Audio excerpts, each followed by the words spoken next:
नमस्कार दोस्तों, हमारे YouTube चैनल ई लर्निंग 24/7 में आप लोगों का स्वागत है। स्टैटिक जीके की सीरीज आगे बढ़ाते हुए चलते हैं। आज हम स्टैटिक के क्वेश्चन की तरफ। आज हम कुछ ऋग्वेद मतलब कि वेदों के बारे में जानकारी हासिल करेंगे जो आए हुए क्वेश्चन है, कभी न कभी किसी एग्जाम में पूछे गए और ये क्वेश्चन काफ़ी महत्वपूर्ण है। तो हम आज पढ़ेंगे पहले ऋग्वेद। दूसरे से सातवें मंडल को प्राचीन मंडल यानी ऋषि कुल या मंडल या वंश मंडल कहा जाता है। तृतीय मंडल में गायत्री मंत्र का उल्लेख है। ऋग्वेद के तृतीय मंडल में गायत्री मंत्र का उल्लेख है। 10वां मंडल सबसे बाद का है। जो 10वां मंडल है वो ऋग्वेद में काफ़ी बाद में जोड़ा गया, नहीं सबसे बाद में जोड़ा गया। चौथा मंडल कृषि से संबंधित है। जो ऋग्वेद का जो चौथा मंडल है वो कृषि पर आधारित है, कृषि से संबंधित है। 7वां मंडल वरुण को समर्पित है। 9वें मंडल के 144 सूत्रों में सोम का वर्णन है। इस काल की विदुषी महिलाओं में प्रमुख है लोपामुद्रा, घोष, अपाला, सिक्ता आदि। घोष जो थी उनको क्या था, चर्म रोग था। घोष को क्या था, चर्म रोग था। ऋग्वेद का उपवेद क्या है, आयुर्वेद है। प्रथम मंडल में इस बात की चर्चा है कि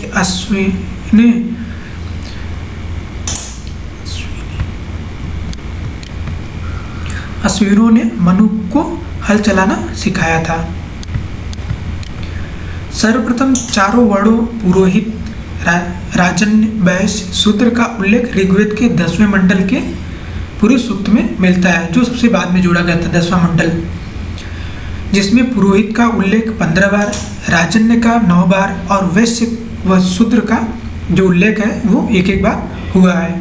ऋग्वेद में सबसे ज़्यादा सिंधु नदी का उल्लेख है। सिंधु नदी का सबसे ज़्यादा उल्लेख है। इसे हिरण्यानी भी कहा गया है।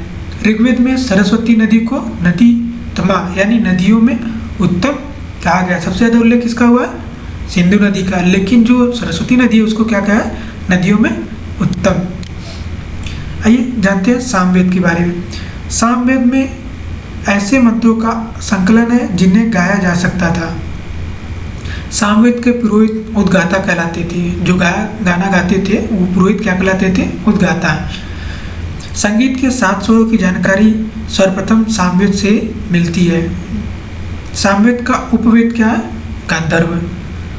नेक्स्ट यजुर्वेद के बारे में थोड़ा सा जान लेते हैं।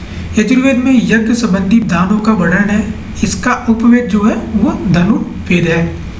यजुर्वेद के पुरोहित अर्धवर्यु कहलाते थे।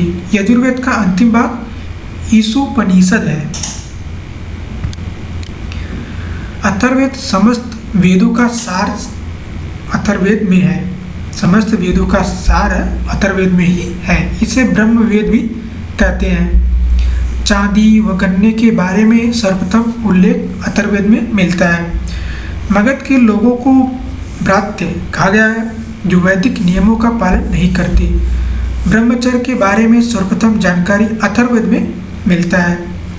अथर्ववेद का उपवेद शिलावेद है। अथर्ववेद का उपवेद क्या है, वो शिलावेद है। वैश्य वर्ण को अथर्ववेद में बलिकृत यानी कर देने वाला कहा जाता था। बलिकृत किसे कहा जाता था, जो कर देने वाला होता था।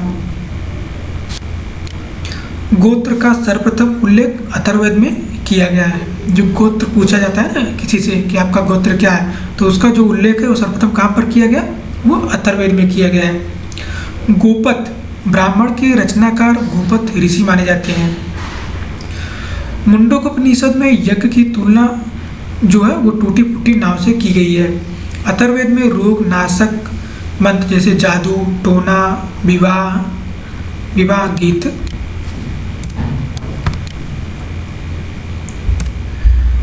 कृषकों के लिए व व्यापारियों के लिए आशीर्वाद सूचक मंत्र भी है। ऋग्वेद काल में पशुपालन मुख्य कार्य तथा कृषि जो था वो गौण कार्य था, जबकि उत्तर वैदिक काल में कृषि मुख्य कार्य हो गया था। गाय की महत्ता आर्यों के जीवन से अधिक थी। गाय से अनेक शब्दों की उत्पत्ति हुई है, जैसे गोमत, धनी व्यक्ति, गोधली यानी शाम का समय। गोधली मतलब जिसे बोलते हैं शाम का समय। गोहन यानी अतिथि, अगण्यो मतलब न मारी जाने वाली गाय। ऋग्वेद में वर्णित गविष्ठ शब्द का तात्पर्य गाय की गोद से स्थापित किया जाता है।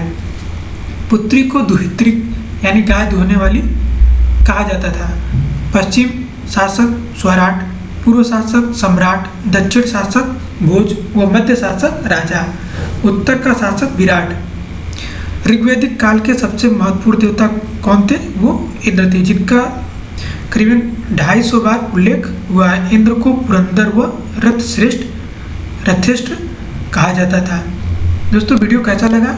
चैनल को सब्सक्राइब करें और लाइक करें। वीडियो को अपने दोस्तों को भी फॉरवर्ड